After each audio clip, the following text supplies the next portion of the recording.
Hi guys, have you ever lost inspirations during the pandemic? Yes, me too. So, in these two artworks, I decided to look back at my camera rolls and found the inspirations from my photos and memories. And I just found this. In 2016, I went to America as an exchange student. On 1 week, I go to shopping and I just walk past the adult costume and toy store in the downtown Seattle. And I just was fascinated by many costume and other stuff. But at that time, I couldn't enter it because I'm just 17 years old. So I just look at it from outside like window shopping and take pictures of myself with the store. It's kind of funny, right? When I come back to look at my pictures, I just saw the names of the store that it was named Spartacus, and it was the same name of the series that I recently watched on Netflix. So I just start to acknowledge why the adult costume and toy store create that name. It is because the Spartacus series is full of eroticisms and sexual scenes. Briefly, Spartacus was Thracian slave and gladiator who considered a brave and able to lead force against the Roman Republic with a tremendous art with remarkable success. Beside the stories of strongmen, many sources of historical evidence forget to notice much about the woman role at that time. The Roman women at that period are mostly slaves, and they are considered as sexual tools under the men authorities. So this issue inspired me to make this work.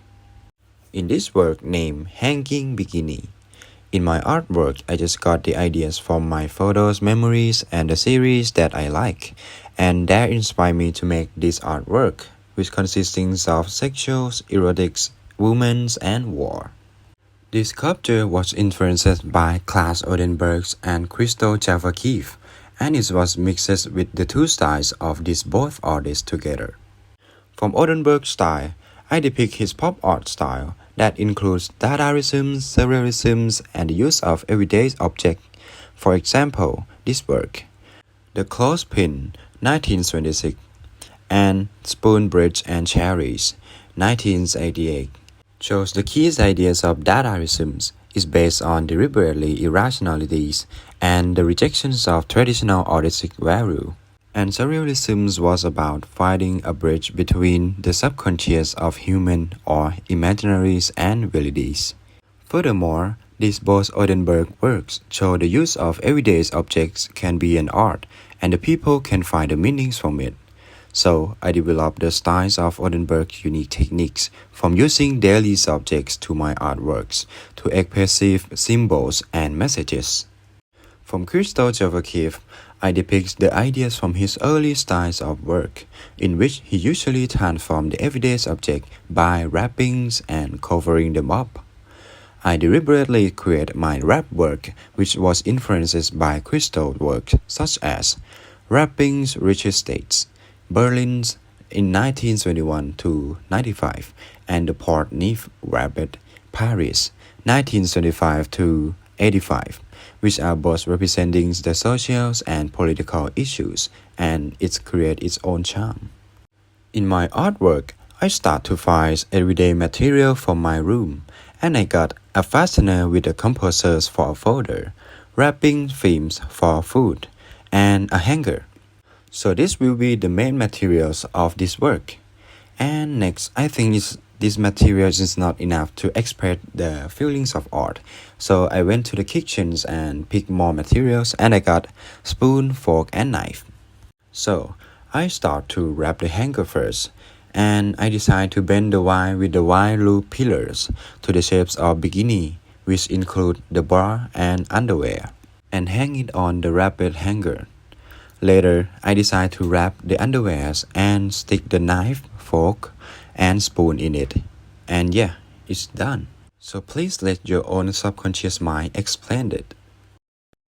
In my second work, I also continue to find inspirations from my photos memories, and I just found this, and this. Personally, I love to travel Thailand a lot, and there is no doubt that why people from every part of the world want to go to Thailand. Because we have many beautiful beaches with the crystal clear waters and also various beautiful sea creatures. But these beautiful sceneries movies is going to be disaster because of human activities. The increasing amounts of marine debris not only attacks the nature, but also the marine life. Ultimately, marine debris can lead to disasters and the numbers of threatened and endangered species at risk of the extinction. And that's why I paint this work. It is called Aloha. In my paintings, I decide to paint a sea turtles because they are only the most endangered marine species, and many media outlets show that their life is directly affected by the plastic and marine debris and the other sea waste, which is created by humans. So I choose two different styles of two artists, including Howard Hawkins and Francis Bacon, to express more clearly concept and fully illustrate the notions of my painting.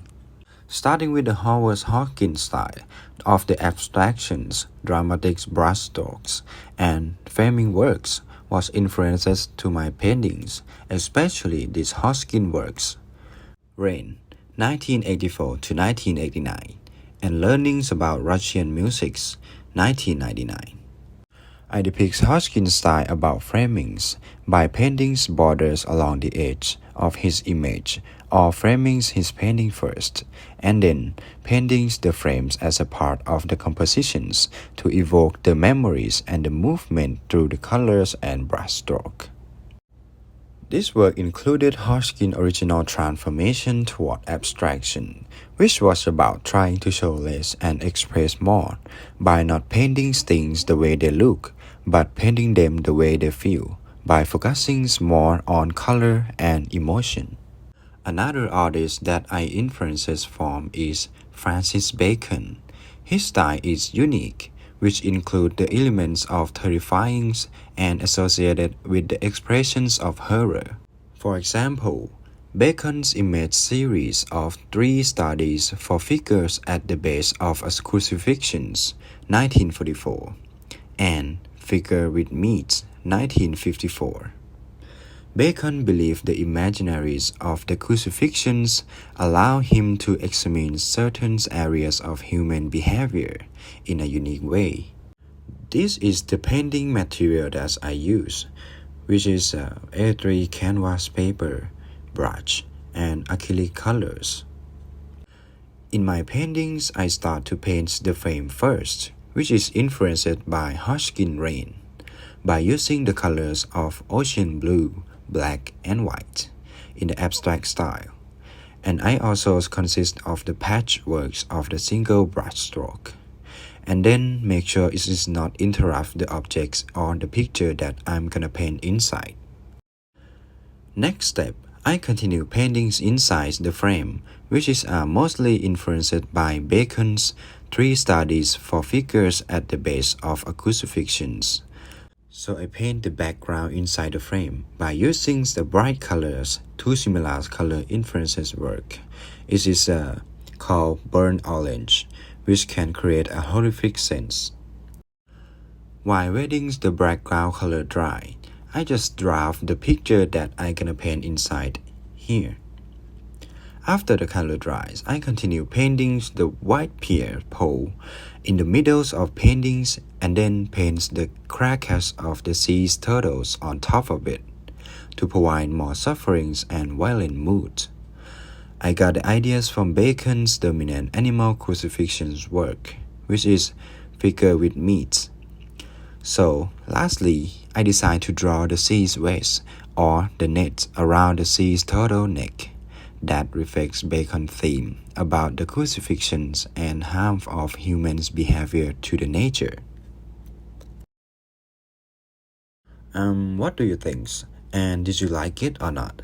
So please just let me know in a comment. Thank you for watching.